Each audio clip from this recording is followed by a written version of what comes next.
ভাগ্যশ্রী, এ ভাগ্যশ্রী, এ কি হলো? এতক্ষণ ধরে ডাকছি, কোনো শব্দ নেই যে। বাড়া ভেতরে মরে টরে গেল নাকি? এই তোর বাপ মরে গেছে, তোর বাপ মরে গেছে বাড়া, আলবাল কথা বলবি না কেন?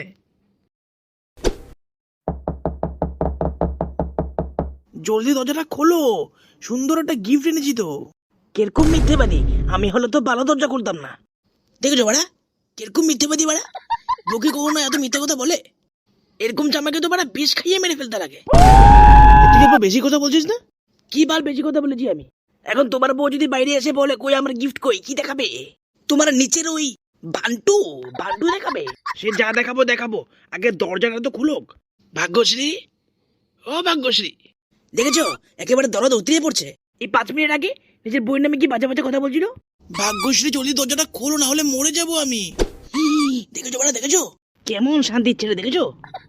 এবার অল্প আগে বলছিল বউ মরলে বলে বাঁচে, এখন বাড়া এমন মিথ্যে বলছে দোর না খুলে বলে নিজে মরে যাবে। বালের বালের দরজা। ওরা এত তেরাতে পারবো না, জীবনটাই বেড়া ধ্বংস হয়ে গেল।